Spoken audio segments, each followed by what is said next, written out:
Okay, so the idea of you working with other men, this is something that we haven't really like wrapped our heads around. For me, it's kind of like, well, if you did it once, it's not that big a deal to do it with a bunch of other guys, but also it's kind of like, why? Like at a certain point, like what kind of other stuff would you be doing with other guys if you were to do more scenes? Is it kind of like, I don't know. Well, okay, so like when I first shot with you in the beginning, it's like, it's always new. It's the first time with this person, and then it's like you do boy, boy, girl, or, you know, whatever. There's like a lot of little things that you can do to make it different. And that's kind of like where I feel like I'm at now, because every new person I shoot with, it doesn't matter if I do any weird acrobatic tricks. It's just the fact that it's like a new other person. Right. So. Which is kind of weird for the fans, like that they care about it just being a different person. Like it's like, of course they like care. You're getting sluttier. Like, oh, you slept with 3 guys instead of 2. Well, that's weird. Every person has like, I don't know. Remember when Phoenix Marie came on the pod? She was like, do you want me to flip you? I can flip you upside down. Like everyone has like their thing in porn, right? Like their own little trick. So every time you work with someone you like, you get their little trick. Right. The trick. I don't know. That sounds Everyone's nice. trying to like That's a nice way of putting it. Brand themselves in the industry, you know? Right. But that is one conversation that we had, is that you would want to limit yourself to working with like real deal, like trained professionals. I would only want to work for people who have worked for the studios, because I feel like the studios is almost like a, what's the word I'm looking for? Reference, I guess. Yeah, it's like a qualifier. Yeah, a qualifier. Because now, you know, all the girls do it. There's like a random girl from Texas makes an OnlyFans. Now she's an OnlyFans girl. And I feel less okay with a random guy from Texas just making OnlyFans being like, shoot with me. You know, it's like I want some sort of frame of reference for like why I should feel safe or comfortable or happy to shoot with you. Oh, we need a serious frame of reference. Like we need like many, many years in the game, because I'm going to be honest with you, that would kill me inside if I knew that you went and did a shoot and that the guy did anything that you found to be like really disrespectful or whatever. Like I would have such a hard time with that. Like I'm going to go to his house and shoot him in the face. It's going to like really be bad if someone were to like cross lines like that. Dude, with Jason, I wasn't worried about that at all, because I've been around him. I know that he's like a very like gentle giant type guy. I've never heard a girl say that he was an abuser or anything weird like that. That was a big reason why I wanted to like pick him. I just never heard a girl say anything weird or bad or anything about him. So it was like, which is kind of, it's kind of hard to find, unfortunately. But I think if I did shoot with other people, I would just take my assistant with me and be like, hey, you can't watch, but you got to be in that room. Oh, you think Monica's going to beat him up for me? I don't know. I guess give her the gun. I'd just feel safe if she was there. Yeah, I don't know. That seems a little sketchy too, because you're a very polite person. Like if they cross a line or whatever, who knows? You might just end up rolling with it and then being mad about it afterwards, right? No, I feel like I'm old enough and I'm able to stand my ground on things. Yeah. Okay. That's why you do the yeses and the nos, you know? We'll cross the how many more people will Lena work with in the duration of her career. We'll cross that bridge at some point. I have to get Adam's okay, and it's probably going to be after the scene comes out and he sees how it plays out. We're going to have to do some review. I told her early on, I'm like, I just don't want to feel like indebted to have to like be on board with this like nonstop throughout the future.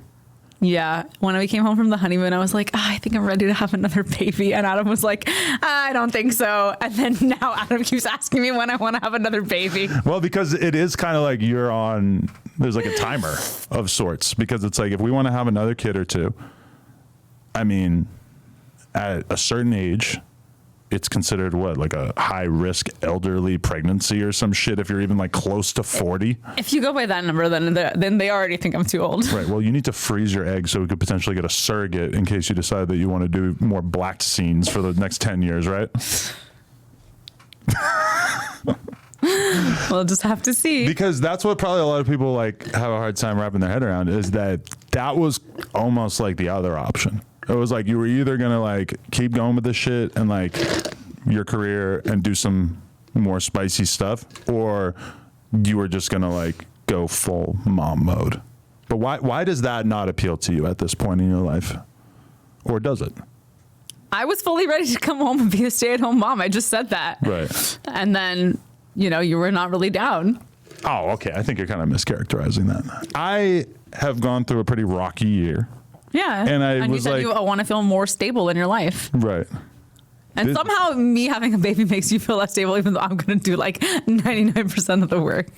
I mean, it just felt like, oh, that's going to be like a lot to take on right now, just because having one kid is just so fucking crazy. And I don't know, I'm just like a little nervous about the fact that like 2 kids is like so much more work than 1 kid. And it's not like 2 times as much work. No, it's like 3 or 4 times as much work, I feel like. It's hard. I mean, I want to be a mom and I also want to work. And those things don't always mix well together because I need my body for my job. Right. If I didn't have the intention of having more kids, I would have gone like 10 plastic surgeries already. But I'm trying to balance everything. Yeah, definitely. I mean, a lot of people seem to think that like I'm broke and that's the only possible reason that I could have been on board with this. Okay, people need to get this straight because this has like no effect on Adam's income except for like whatever views you've been getting off the podcast. This is all my money. We split everything, and we do have a prenuptial agreement, which people keep bringing up. I hope you got a prenup. We're both very financially conscious. We're both good business people, and we're not broke. I don't know what else to say except to say that we're not broke. We don't have to work.